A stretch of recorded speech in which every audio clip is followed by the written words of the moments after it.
Angin sore berembus pelan saat aku membuka pagar kecil rumah kami. Di depan gerbang berdiri sosok yang begitu kukenal sejak kecil, ibuku. Tubuhnya tampak lebih ringkih dari terakhir kali aku melihatnya 2 tahun lalu, namun senyum di wajahnya tetap hangat seperti biasa. Di sampingnya, ada koper kecil dan tas belanja dari kain lusuh yang ia gantungkan di bahu. Aku kangen, nak, ucapnya pelan sambil memelukku erat. Hidungku langsung terasa panas. Aku mengangguk tanpa berkata-kata, hanya bisa memeluknya seerat mungkin. Dalam hatiku, aku tahu ibu pasti telah menahan rindu begitu lama, sendirian di kampung setelah ayah meninggal saat aku SMP dulu. Ia selalu bilang tidak mau merepotkan, tapi aku tahu, lebih dari apapun, ibu hanya ingin merasakan dekat dengan anaknya. Saat aku membawanya masuk ke dalam rumah, suamiku, Arya, baru saja turun dari tangga. Ia melihat kami dan mengerutkan kening. "Ini siapa?" tanyanya datar. Aku menelan ludah. "Ini ibu, Mas. Beliau datang sendiri dari kampung," katanya kangen. Arya hanya melirik ibu sekilas, lalu mengangguk dingin. "Oh?" Tak ada pelukan, tak ada senyum, bahkan tak ada sambutan hangat. Hanya tatapan asing seolah ibu adalah orang luar. Aku bisa melihat bagaimana ibu mencoba tetap tersenyum, meskipun sorot matanya menyiratkan kekecewaan. Malam harinya, saat kami sudah di kamar, Arya berkata, "Kenapa nggak kasih tahu dulu? Tiba-tiba bawa orang ke rumah." "Mas, itu ibuku sendiri," kataku pelan. "Dia cuma kangen. Dia kampungan, Rin. Penampilannya, cara bicaranya, semua nggak cocok di lingkungan kita. Gimana kalau ada tamu?" Aku tercekat. "Dia ibuku, Mas. Aku nggak minta dia lama-lama. Tapi, setidaknya sambutlah dengan baik." Arya mendengus. "Jangan buat aku malu, Rin." Hari-hari berikutnya menjadi ujian bagiku dan ibu. Sejak awal kedatangannya, ibu lebih banyak menghabiskan waktu di dapur atau di kamar kecil belakang. Arya jarang menyapanya. Bahkan ketika ada tamu datang, ia langsung berkata padaku, "Suruh ibumu jangan keluar kamar. Bilang saja dia pembantu." Aku membeku. "Mas, ibu bukan pembantu. Kalau dia tampil kayak begitu di depan temanku, aku bisa malu besar." Aku tak bisa berkata-kata. Dadaku sesak. Saat aku memberanikan diri mengatakan semua itu ke ibu, beliau hanya tersenyum pahit. "Tak apa, nak. Ibu nggak mau bikin ribut. Ibu bisa di dapur saja." Sejak saat itu, ibu mulai diperlakukan seperti tak kasat mata. Ia bangun lebih pagi dari siapapun, memasak, menyapu, mencuci. Arya memang tak menyuruhnya langsung, tapi sikapnya jelas memperlakukan ibu sebagai beban. Ia menaruh tatapan jijik setiap kali ibu lewat. Bahkan saat makan malam, jika ibu duduk bersama, Arya akan pura-pura alasan dan makan di luar. Satu malam, aku mencoba berbicara dengan Arya. "Mas, tolong hargai ibu. Dia datang dari jauh, sendiri, dan beliau hanya ingin melihatku. Kenapa Mas bersikap seperti ini?" Arya menatapku tajam.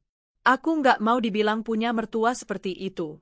Lihat bajunya, kelakuannya sandal jepit kemana-mana. Malu aku, Rin. Malu besar. Aku menangis. Itu karena ibu sederhana, bukan karena dia tidak pantas. "Mau kamu yang pergi atau dia?" ucap Arya sambil mendekat, nadanya mengancam. "Jangan bikin rumah ini rusak karena wanita tua kampungan itu." Tangisanku makin pecah malam itu. Tapi yang paling menyayat hati adalah saat aku mendengar ibu menggedor pelan pintu kamarku malam-malam, dan saat kubuka, wajahnya penuh kekhawatiran. "Nggak usah bela ibu, nak. Ibu nggak apa-apa. Nggak mau kamu dimarahin gara-gara ibu," katanya dengan suara bergetar. Aku memeluknya erat. "Aku nggak tahan, Bu." "Sudah, nak. Ibu nggak akan lama di sini. Ibu senang sudah lihat kamu sehat. Itu cukup." Hari-hari selanjutnya, aku jadi sangat protektif. Aku selalu memastikan ibu makan cukup, beristirahat, dan tidak bekerja terlalu keras di rumah. Tapi diam-diam, aku tahu ibu sering menangis sendirian di gudang belakang, tempat ia tidur dengan alas tipis.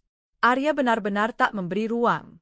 Jika ada acara kantor, dia akan berkata, "Pastikan, pembantu, itu tidak kelihatan.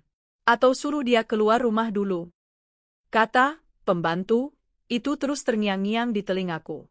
Betapa mudahnya Arya melupakan bahwa ibu itu perempuan yang membesarkanku, yang dulu berjualan gorengan di pinggir jalan agar aku bisa sekolah. Ibu tidak pernah minta dihormati, hanya ingin dekat dengan anaknya. Suatu pagi, ibu memasak sarapan untuk kami. Tumis kangkung, telur dadar, dan sambal kesukaan Arya. Tapi saat Arya duduk di meja dan tahu ibu yang memasaknya, dia langsung berdiri. Aku mau makan di luar, katanya dingin. Mas, ini masakan ibu? Aku bilang aku makan di luar, bentaknya. Ibu hanya menunduk, tangannya gemetar. Aku ingin berteriak, tapi suara tertahan di tenggorokanku. Malam itu, aku kembali menangis di kamar.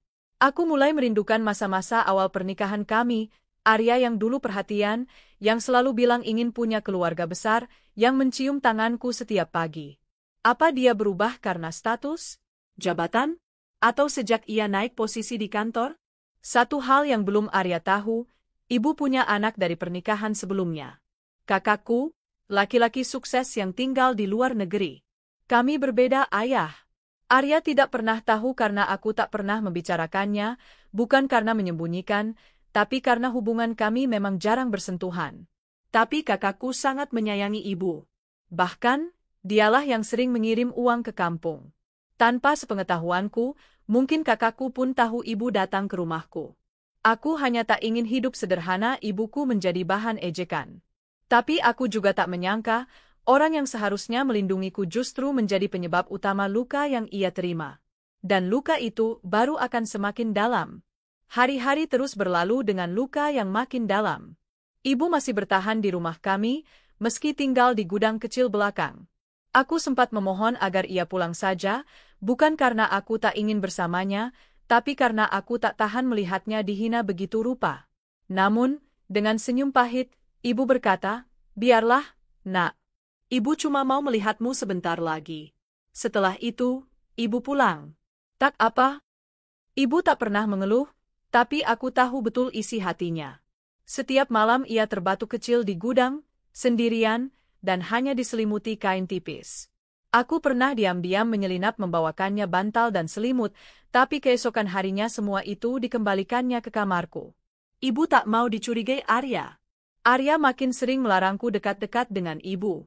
Setiap kali aku terlihat mengobrol atau makan bersama ibu, ia akan menunjukkan wajah kesal. Pernah suatu malam, aku menyuapi ibu karena beliau sedang sakit perut. Arya masuk kamar dengan marah. "Kamu lebih sayang dia daripada aku sekarang," bentaknya. "Mas, ibu sakit. Dia cuma butuh perhatian. Kalau dia sakit, suruh pulang. Rumah ini bukan tempat panti jompo." Aku berdiri, menahan tangis. "Dia ibuku, Mas. Ibuku." Arya menamparku pelan, tapi cukup membuat tubuhku limbung. "Kamu nggak usah ngajarin aku, Rin. Aku kepala rumah tangga di sini." Aku memegangi pipi yang perih. Aku tak membalas, hanya diam sambil menunduk. Di luar pintu, aku tahu ibu pasti mendengar. Tapi seperti biasa, beliau tak mengatakan apa-apa. Hanya menasihati dengan kata-kata yang selalu membuat hatiku robek. "Tak usah bela ibu, nak. Nggak apa-apa ibu digituin. Yang penting kamu jangan sampai disakiti lebih dari ini." Aku tahu ibu menyayangiku lebih dari dirinya sendiri. Tapi aku juga tahu, diam bukan jalan keluar. Namun aku juga tak tahu harus berbuat apa. Aku merasa seperti terjebak antara menjadi anak yang baik atau istri yang patuh. Dan keduanya seperti tak bisa berjalan bersamaan. Suatu hari, saat Arya mengadakan rapat kecil bersama rekan-rekan kantornya di rumah, ia kembali memperingatkanku. "Pastikan pembantu itu tetap di belakang, ya. Jangan bikin malu." Aku menahan emosi. "Dia bukan pembantu, Mas. Dia ibu kandungku." Arya menatapku tajam. "Terserah kamu mau anggap dia siapa. Tapi tamuku nggak perlu tahu." "Mas, Rin, jangan buat aku mempermalukan kamu di depan orang lain." Aku tercekat. Di saat seperti ini, aku hanya bisa menunduk, tak berdaya. Aku merasa begitu kecil. Tak punya suara, tak punya kekuatan. Saat Arya dan teman-temannya tiba, aku mengantar mereka ke ruang tamu. Ibu sudah bersembunyi di gudang, seperti yang diminta Arya. Namun, saat salah satu tamunya bertanya, "Tadi saya lihat ada wanita tua keluar sebentar, itu siapa ya?" "Kayak lagi nyapu depan rumah." Arya tertawa ringan. "Oh, itu, pembantu lama saya dari kampung. Udah tua banget sih, tapi ya, sayang mau pecat. Biasa, kerja seadanya." Aku nyaris memuntahkan tangisku. Aku mematung di pojok ruangan, menggenggam tangan sendiri agar tak terlihat gemetar. Aku ingin berteriak bahwa itu ibuku, wanita yang melahirkanku. Tapi di depan banyak orang, mulutku terkunci. Sepanjang malam, pembicaraan itu terus terngiang di telingaku. Aku berjalan pelan ke gudang setelah acara selesai. Di sana ibu duduk bersandar di dinding, matanya menerawang. Tangannya menggenggam kain lusuh pemberian ayah dulu. "Bu, maaf, aku nggak bisa melawan tadi," ucapku sambil menangis dan duduk di sebelahnya. Ibu mengusap air mataku dengan lembut. "Kamu nggak salah, Nak. Ibu tahu kamu sudah berusaha keras. Ibu juga tahu kamu menahan banyak rasa sakit. Tapi kenapa Mas Arya begitu membencimu, Bu? Padahal beliau bahkan tidak tahu siapa ibu sebenarnya." Ibu diam lama, sebelum akhirnya berkata, "Mungkin karena penampilan ibu. Karena ibu cuma pakai baju batik lusuh, sandal jepit, dan rambut yang mulai memutih. Tapi kamu tahu, ibu nggak malu dengan semua itu. Yang ibu malu justru karena kamu harus hidup dalam tekanan seperti ini." Aku memeluk ibu seerat mungkin. Tubuhnya dingin dan kurus. Aku tahu ibu tak akan lama di sini, bukan karena waktu, tapi karena luka yang terlalu dalam. Keesokan harinya, aku melihat ibu menyapu halaman sambil menahan batuk. Arya yang baru turun dari mobil menatap tajam. "Suruh dia berhenti kelihatan di depan rumah," gumamnya padaku. "Mas, dia manusia, bukan hewan. Kenapa Mas begitu tega?" Arya menoleh cepat dan mencengkeram lenganku. "Kamu masih mau melawan?" Aku menepis tangannya. "Aku nggak akan diam lagi. Kalau Mas nggak bisa hargai ibu, lebih baik aku pergi dari rumah ini." Dia mematung, wajahnya berubah merah. Tapi sebelum sempat membalas, ibu datang dan berdiri di antara kami. "Sudah, Nak. Ibu yang akan pergi," ucapnya tenang. Aku geleng-geleng kepala. "Tidak, Bu. Aku yang akan pergi. Aku tak tahan hidup seperti ini." Namun ibu menatapku dalam-dalam, lalu memelukku. "Ibu sudah cukup melihatmu. Ibu nggak mau kamu kehilangan rumah tanggamu karena ibu. Biarlah ibu pergi." Aku menangis sejadi-jadinya malam itu. Aku ingin menahan ibu, tapi ibu bersikeras. "Besok malam ibu pulang. Sudah cukup ibu mengganggu." Arya hanya diam tanpa ekspresi. Mungkin dalam pikirannya, kepergian ibu adalah kemenangan. Tapi bagi kami, itu adalah luka terakhir yang tak akan bisa diperbaiki lagi. Malam itu aku terjaga, berdiri di depan jendela, menatap bulan yang menggantung redup. Aku memikirkan segalanya. Tentang ibu yang menua sendirian, tentang suami yang berubah jadi asing, dan tentang diriku yang tak lagi tahu bagaimana harus mencintai seseorang tanpa merasa bersalah pada orang lain. Aku teringat kakakku, anak dari suami pertama ibu. Kami jarang bertemu, tapi aku tahu beliau sangat mencintai ibu. Kami memang beda ayah, tapi satu darah. Kakakku adalah orang yang selalu diam-diam mengirim uang saat ibu kekurangan. Beliau juga yang mengurus pengobatan ibu saat terakhir sakit parah. Dia tinggal di luar negeri dan punya usaha besar. Aku tidak pernah cerita padanya soal Arya, karena aku pikir aku bisa menanganinya sendiri. Tapi malam itu, aku mengambil ponsel, membuka kontak, dan mengirimkan pesan pendek. "Kak, aku butuh bicara tentang ibu." Aku tahu, saat badai benar-benar datang, kadang kita harus berhenti melindungi orang lain dan mulai menyelamatkan diri sendiri. Dan aku siap menghadapi semuanya. Demi ibu, demi harga diri yang tertinggal sedikit saja. Malam itu, aku tak bisa tidur. Tanganku gemetar setelah mengirim pesan kepada kakakku. Pikiranku berkecamuk, akankah dia langsung membalas? Ataukah ia sudah lupa bagaimana rasanya jadi bagian dari keluarga ini? Tapi aku tak punya pilihan lain. Aku tahu, Jika malam itu aku tak mengambil tindakan, mungkin aku akan terus dikurung dalam hubungan yang menyakitkan ini. Sekitar 1 jam kemudian, ponselku bergetar pelan. Sebuah pesan masuk dari Kak Raka. Aku akan ke sana besok sore. Jangan biarkan ibu pergi sebelum aku tiba. Aku menahan napas. Ada secercah harapan dalam pesannya. Kak Raka memang bukan orang yang banyak bicara, tapi setiap ucapannya mengandung makna. Aku segera membalas dengan hati-hati. Terima kasih, Kak. Ibu tidak tahu aku menghubungi kakak. Tolong jangan beritahu dulu. Aku takut dia merasa bersalah. Baik. Jaga ibu malam ini. Aku menyelinap ke gudang tempat ibu tidur. Ruangan itu lembab, dingin, dan sempit. Kasur tipis yang hanya dilapisi tikar membuat hatiku perih. Ibu tidur meringkuk, sesekali batuk kecil. Wajahnya tampak lelah, tapi damai. Bu, bisikku sambil duduk di sisinya. Ibu membuka mata pelan. Kamu belum tidur, Nak? Aku menggeleng pelan. Enggak bisa tidur kalau ibu tidur di tempat begini. Aku minta ibu tunggu 1 hari lagi, ya. Besok sore ada tamu yang datang. Ibu mengernyit bingung. Tamu siapa? Teman lama, Bu. Jawabku cepat. Yang dulu pernah ibu temui waktu aku masih kuliah. Ibu tersenyum kecil. Baiklah, ibu tunggu. Tapi jangan lama-lama ya, ibu nggak mau bikin masalah di rumah ini. Aku hanya memeluk beliau erat-erat. Masalah bukan karena ibu, Bu. Tapi karena aku terlalu diam selama ini. Keesokan paginya, suasana rumah sunyi. Arya pergi lebih pagi dari biasanya, katanya ada pertemuan penting di kantor. Aku tahu siapa yang akan ditemuinya. Dan aku tahu, hari ini segalanya akan berubah. Aku menghabiskan sebagian pagi bersama ibu, membereskan cucian, menyiapkan makan siang, dan diam-diam menyisihkan makanan kesukaan Kak Raka.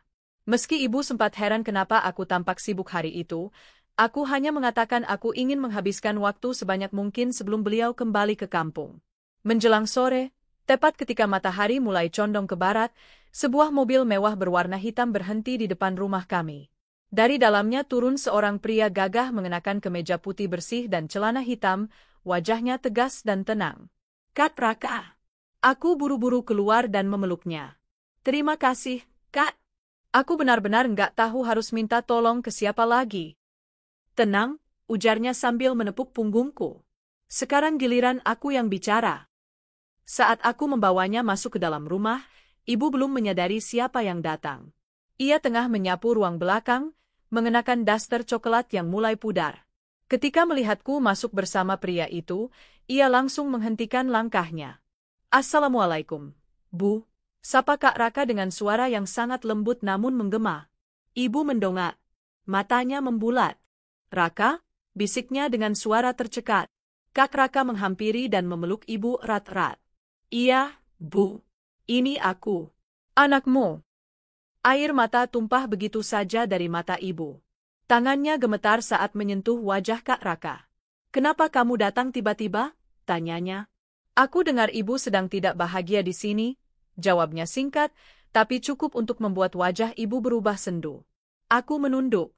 Aku merasa bersalah karena tidak menceritakan sebelumnya, tapi Kak Raka menggenggam tanganku. Terima kasih sudah memberitahu, Rin, bisiknya. Pukul 7 malam, Arya pulang dari kantor. Ia membuka pintu dengan ekspresi letih seperti biasa, tapi langkahnya terhenti begitu melihat pria asing duduk di ruang tamu dengan santai sambil menyeruput teh. Ini siapa? Tanyanya ketus. Aku berdiri di samping Kak Raka. Kakakku. Anak pertama ibu. Arya menyipitkan mata. Kakakmu? Kak Raka berdiri perlahan, menatap Arya dari atas ke bawah. Saya Raka Gunawan. Mungkin nama saya tidak asing di telingamu, Arya. Arya tampak bingung beberapa detik, hingga ekspresinya berubah drastis. Matanya melebar, bibirnya terbuka setengah. Pak Raka? Pimpinan utama, di kantor saya? Iya. Sayangnya, saya harus datang ke rumah ini bukan sebagai atasanmu, tapi sebagai anak dari wanita yang selama ini kau hina. Arya menelan ludah. Wajahnya pucat. Diam, tegas Kak Raka. Selama ini aku diam, Arya. Tapi setelah mendengar perlakuanmu pada ibu kami, aku tidak bisa tutup mulut lagi. Kau menyuruh ibu tidur di gudang? Kau sebut beliau pembantu? Kau hina beliau hanya karena penampilan. Aku tidak tahu kalau beli. Karena kau tidak pernah mau tahu, potong Kak Raka. Yang kau lihat hanya baju lusuh dan sandal jepit. Tapi kau tak pernah bertanya siapa beliau sebenarnya. Kau pikir rumah tangga ini akan bertahan lama dengan sikap seperti itu? Arya berusaha menjelaskan, tapi tak satu pun dari ucapannya terdengar tegas. Kak Raka melangkah lebih dekat. Mulai malam ini, ibu tidak akan tinggal di rumah ini lagi. Dan kau tidak perlu repot-repot datang ke kantor. Aku sudah urus semua berkas pemecatanmu. Mulai besok, statusmu adalah mantan pegawai. Dan jangan pernah mendekati keluarga kami lagi. Arya membeku. Matanya berkaca-kaca. Tapi aku tak melihat penyesalan di sana, hanya ketakutan karena kedudukannya hilang. Aku mohon, Pak. Kau tak pantas memohon. Yang harus kau lakukan adalah minta maaf kepada wanita tua yang telah kau perlakukan lebih rendah dari debu. Aku melihat ibu berdiri di ambang pintu ruang tamu. Air matanya berlinang, tapi beliau tetap menunduk rendah. Ibu, ucap Arya, tapi suaranya nyaris tak terdengar. Ibu menggeleng pelan. Saya tidak marah, Nak. Saya hanya sedih. Karena saya pikir kamu akan memperlakukan anak saya dengan baik. Tapi ternyata saya salah menilai. Aku menggenggam tangan ibu erat-erat. Kita pulang, Bu. Kak Raka tersenyum pada kami. Malam ini ibu ikut aku ke rumah. Kamu juga, Rin. Kalau kamu masih ingin mempertahankan pernikahan ini setelah semua ini, itu pilihanmu. Tapi pintu rumah kakak selalu terbuka. Aku menatap Arya sekali lagi. Tak ada kata yang keluar dari bibirku. Hanya pandangan kosong. Bukan karena benci, tapi karena hatiku telah cukup luka untuk terus berusaha. Malam itu kami pergi. Aku, ibu, dan Kak Raka. Tak ada koper, tak ada barang. Hanya hati yang penuh luka, dan sebuah keputusan. Aku memilih bersama orang yang benar-benar menyayangiku. Dan mungkin, disinilah awal dari hidupku yang baru. Sudah 2 minggu sejak aku meninggalkan rumah yang dulu kusebut sebagai tempat berlindung. Kini aku tinggal di rumah kakakku, Raka Gunawan, bos besar yang dulu hanya aku kenal sebagai sosok sibuk yang jarang pulang, tapi ternyata menyimpan kasih sayang yang begitu besar untuk ibu dan aku. Ibu tinggal di kamar utama yang terang dan hangat, bukan lagi di gudang pengap yang lembab. Setiap hari ada perawat yang datang memeriksa kesehatannya.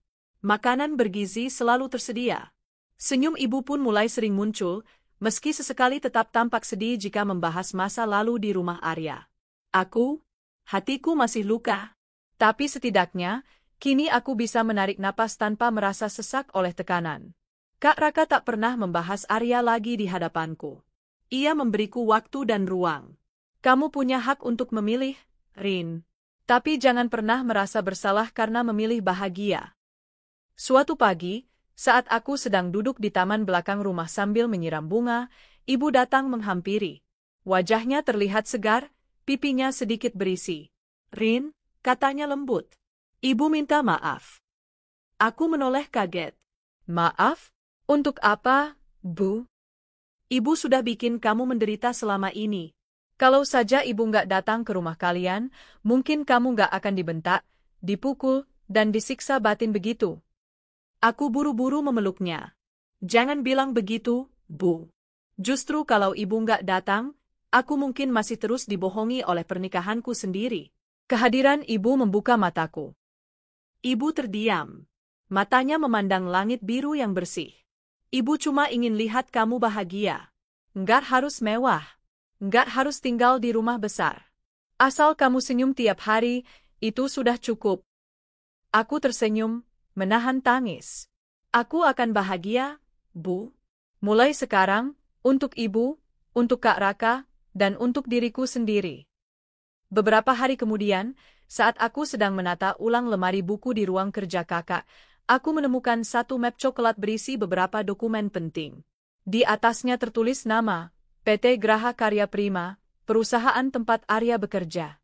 Rasa ingin tahuku menyeruak. Aku membuka map itu, dan hatiku mencelos. Di dalamnya ada salinan kontrak kerja Arya, laporan evaluasi kinerja tahunan, serta surat pemecatan resmi yang sudah ditandatangani oleh Kak Raka sendiri. Aku menutup map itu buru-buru, napasku memburu. Ternyata keputusan Kak Raka bukan gertakan. Ia benar-benar memutuskan hubungan profesional dengan Arya, tanpa celah kembali. Aku merasa getir. Seburuk apapun perlakuan Arya padaku dan ibu, bagian dari hatiku masih bertanya-tanya, apakah dia sadar? Apakah dia menyesal? Malam itu, saat aku hendak tidur, ponselku berdering. Sebuah nomor tak dikenal masuk. Rin, ini aku. Aku terdiam. Suara itu masih sangat familiar. Suara Arya. Ada apa? Jawabku datar. Maafkan aku, suaranya bergetar. Aku bodoh. Aku terlalu memikirkan gengsi. Aku malu. Aku kehilangan semuanya. Aku menarik napas panjang. Kamu kehilangan karena ulahmu sendiri. Aku tahu, jawabnya lirih. Aku tiap malam mimpi buruk. Dengar suara ibumu batuk-batuk dari gudang, teriakanku ke kamu, semuanya kembali di kepala. Aku menahan tangis. Tidak karena kasihan, tapi karena ingatan itu kembali mengiris perih di dalam dada. Sekarang kamu mau apa, Arya? Tanyaku dingin. Aku nggak minta kamu kembali. Aku tahu aku nggak pantas. Tapi, aku cuma mau kamu tahu, aku benar-benar menyesal. Dan, tolong sampaikan ke ibu, aku mohon maaf. Aku terdiam lama. Aku akan sampaikan, kataku akhirnya. Tapi maaf, aku belum siap bicara lebih dari itu. Klik. Telepon aku matikan. Air mata jatuh satu persatu. Bukan karena cinta yang tersisa, tapi karena akhirnya, dia sadar. Walau terlambat.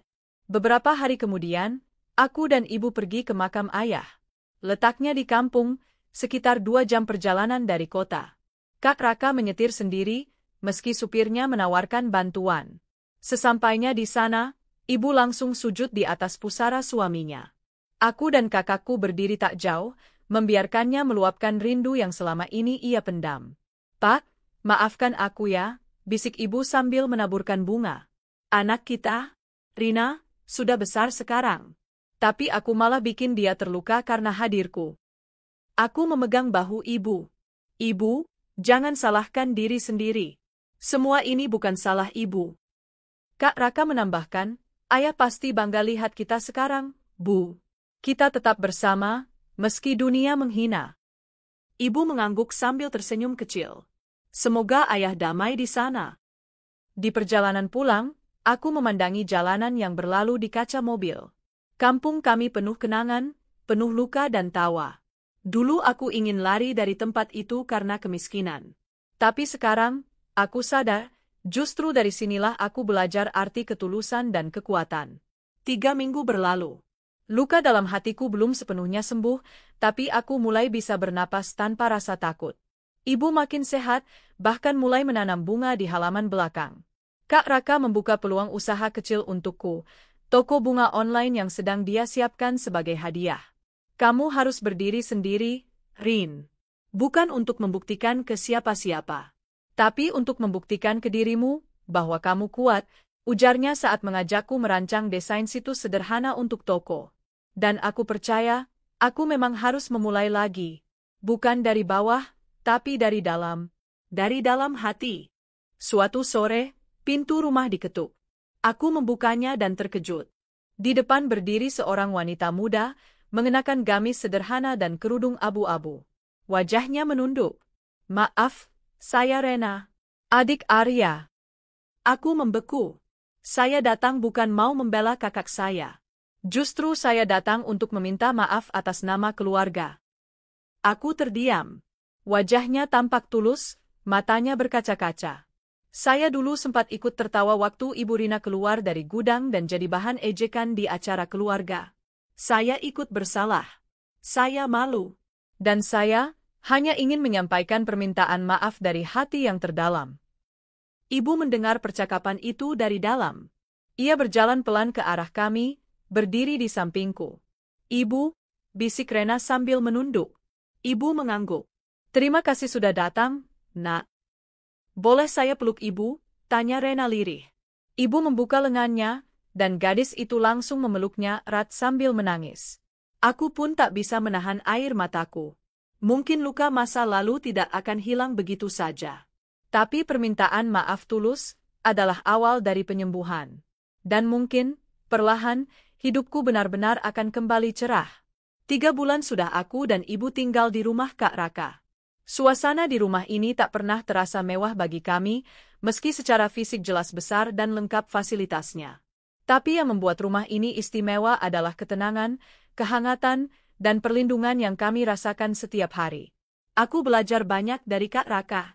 Ia bukan hanya seorang kakak yang melindungi, tapi juga seorang guru kehidupan. Ia tidak pernah menyuapiku dengan kenyamanan. Sebaliknya, ia mendorongku untuk mandiri.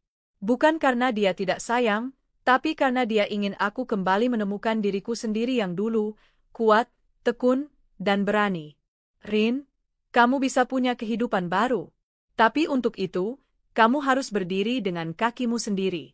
Aku bantu, tapi kamu yang harus melangkah, katanya suatu pagi sambil menyodorkan proposal bisnis. Ini, aku membaca sekilas. Toko bunga? Ya. Kamu suka merangkai bunga sejak dulu, kan? Ibu pernah cerita waktu kamu SMA, kamu sering buat buket dari kertas bekas dan bunga liar. Aku tersenyum mengenang masa itu. Ya, waktu masih remaja, aku sering mengisi waktu sore dengan mengikat bunga-bunga liar dari ladang.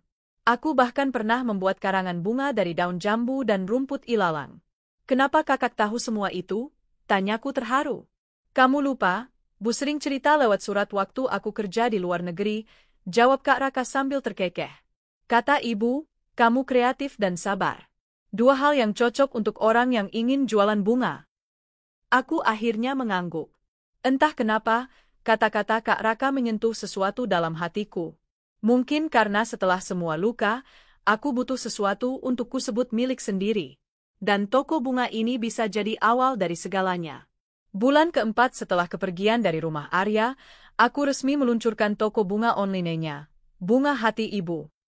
Nama itu kupilih karena terinspirasi dari ibu yang selama ini menjadi sumber kekuatan dan kelembutanku. Aku mendesain logo sendiri, gambar bunga sederhana yang kelopaknya menyerupai tangan yang sedang mengusap kepala. Aku mulai dari bawah. Bunga yang aku jual bukan jenis mewah dari luar negeri.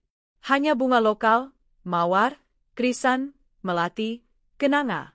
Tapi aku rangkai dengan penuh cinta. Tiap buket punya cerita, dan rupanya, banyak pelanggan menyukai sentuhan personal itu. Aku juga membuat akun Instagram dan TikTok untuk promosi. Dengan bantuan keponakanku, anak dari Kak Raka yang jago bikin konten, aku mulai memperkenalkan tokoku sebagai bunga sederhana dengan makna luar biasa. Tak disangka, dalam 1 bulan saja, akun kami tembus 10.000 pengikut.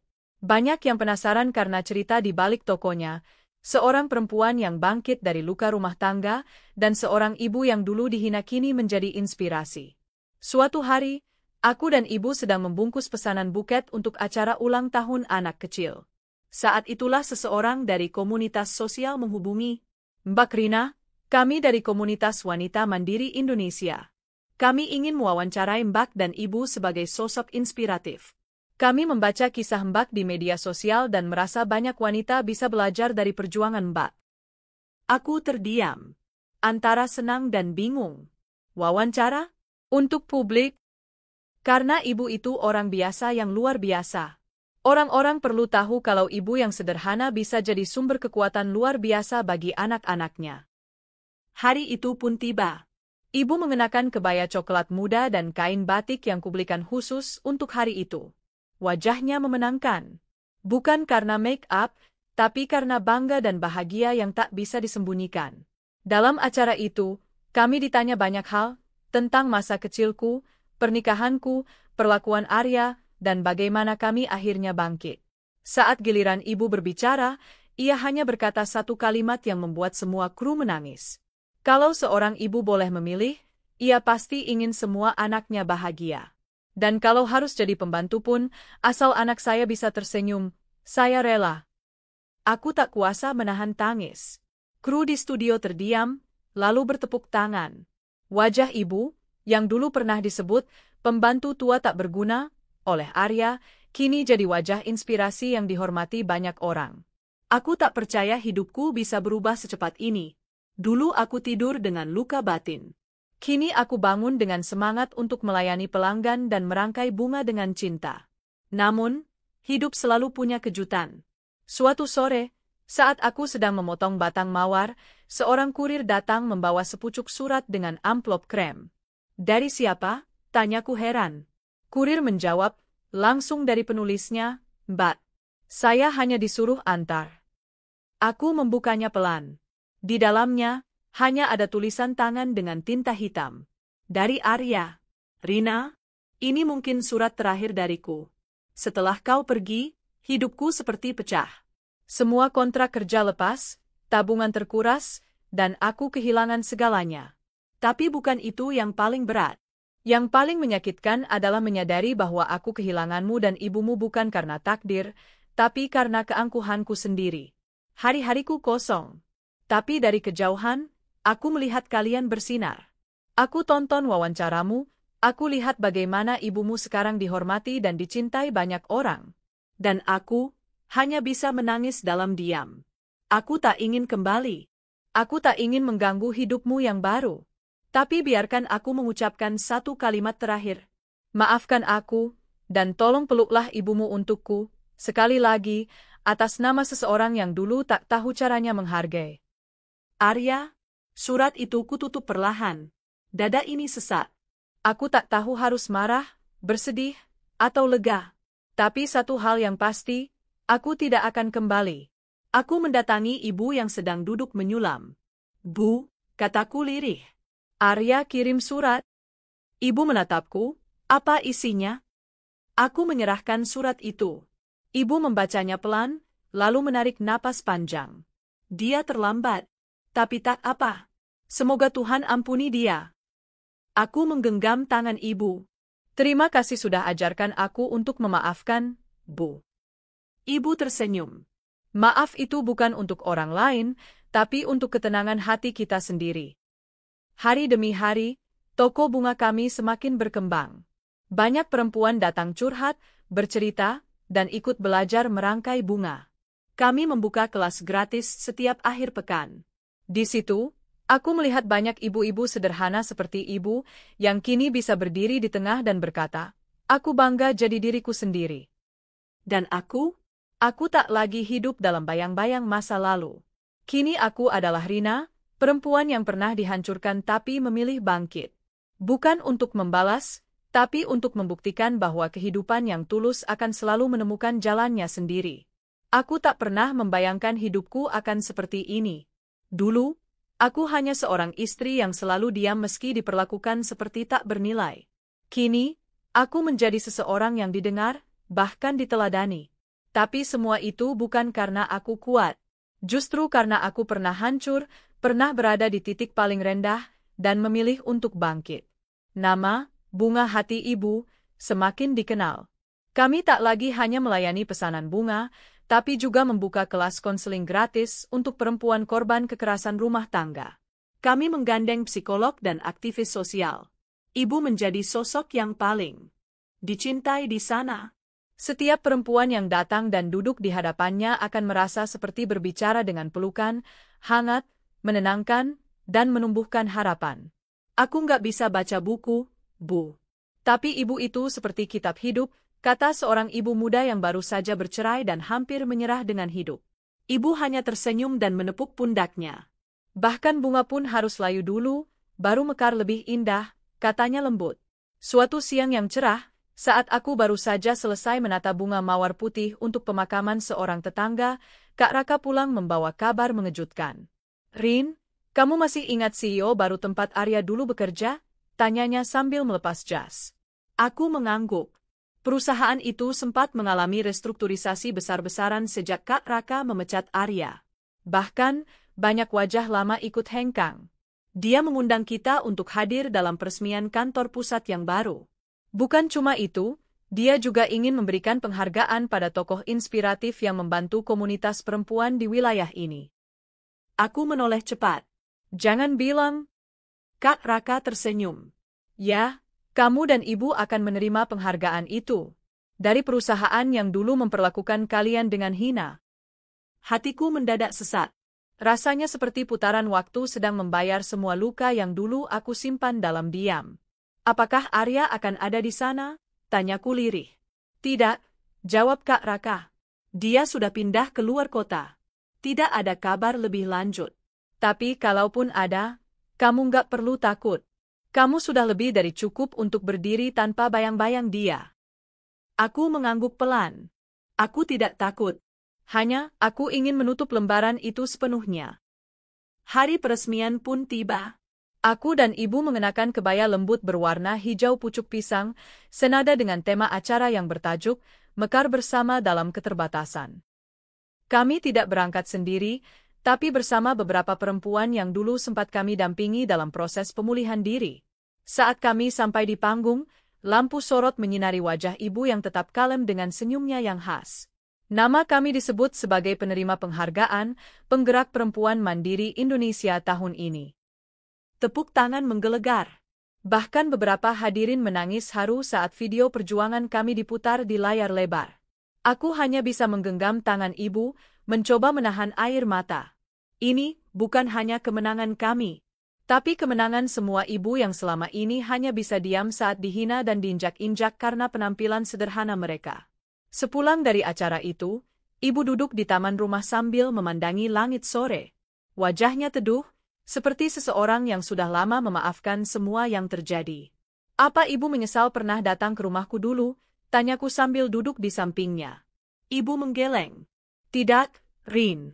Ibu tidak pernah menyesal mencintaimu. Bahkan kalau harus dihina lagi pun, ibu tetap akan datang, karena kamu anak ibu. Aku menunduk, menahan tangis yang meleleh pelan. Tapi ibu juga senang sekarang kamu tidak lagi takut berdiri sendiri. Hidup tidak akan selalu indah, tapi kamu sudah tahu caranya berjalan meski luka belum sembuh sepenuhnya. Aku mengangguk. Bu, andai ayah masih ada, pasti dia bangga sekali lihat ibu seperti ini. Ibu tersenyum, menatap langit sejenak. Ayahmu dulu orang yang pendiam, tapi penuh kasih. Dia pasti bahagia melihat kita tetap saling menjaga.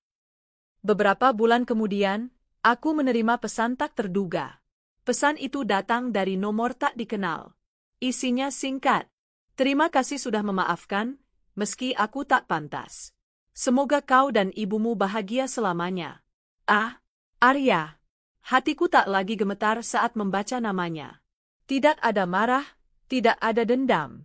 Hanya ada perasaan ringan, seperti seseorang yang akhirnya melepaskan beban yang selama ini menindih dadanya. Aku hanya membalas. Kami baik-baik saja. Semoga kamu juga menemukan kedamaianmu. Tak ada balasan. Dan aku tahu, itu cukup. 1 tahun sejak hari aku pergi dari rumah itu, toko bunga kami kini memiliki 2 cabang. Banyak perempuan yang kini menjadi mitra kerja kami, semuanya perempuan kepala keluarga yang ingin mandiri. Mereka bukan sekadar pegawai. Mereka adalah bagian dari keluarga kami. Setiap kali melihat mereka tertawa, bercanda sambil merangkai bunga, hatiku selalu terisi haru. Karena aku tahu, di balik senyum itu pernah ada air mata yang mengalir diam-diam. Sama seperti dulu aku menangis dalam kesunyian, kini mereka tertawa dalam cahaya. Di sebuah acara pameran kewirausahaan perempuan, seorang wanita parubaya mendekatiku dengan mata berkaca-kaca. Maaf, saya tidak kenal Mbak Rina langsung, tapi cerita Mbak menyelamatkan hidup saya, katanya sambil menggenggam tanganku. Saya hampir bunuh diri setelah dipukuli suami. Tapi waktu saya lihat video wawancara Mbak dan ibu saya jadi ingin bertahan. Saya mau hidup demi anak saya. Aku memeluknya erat. Terima kasih, sudah memilih untuk bertahan. Dunia masih butuh perempuan kuat seperti ibu. Kami berdua menangis. Di tengah keramaian, ada 2 jiwa yang saling menyembuhkan hanya dengan pelukan. Dan saat aku menoleh ke arah ibu, yang sedang duduk menyambut tamu pameran di sudut ruangan, beliau tersenyum kepadaku. Senyum yang menyiratkan segalanya, pengorbanan, cinta, dan harapan. Aku sangatlah tahu, tak semua orang diberi kesempatan yang sama untuk membalas hinaan dengan ketulusan dan kemenangan. Tapi aku sangatlah percaya, setiap luka bisa menjadikan sebuah cahaya. Asal kita mau bangkit, asal kita mau berjalan, asal kita percaya dan yakin bahwa cinta seorang ibu tak akan pernah membiarkan anaknya hancur sendirian dan takkan membiarkan anaknya sakit dalam diam. Ibu akan menjadi orang pertama yang menolak rasa sakit yang datang pada anaknya. Ibu akan mengobati luka-luka yang seorang anak rasakan. Ketulusan ibu adalah segalanya bagiku. Dan meski hidup tak selalu mudah, aku tahu sekarang bahwa aku tidak sendiri. Aku punya ibu yang mencintaiku tanpa syarat. Aku punya saudara yang menjagaku dengan tulus. Dan aku punya diriku sendiri yang akhirnya berani berkata, "Aku layak bahagia." Aku bisa melanjutkan hidup tanpa menoleh ke belakang tanpa mengingat sesuatu yang pahit di masa lalu.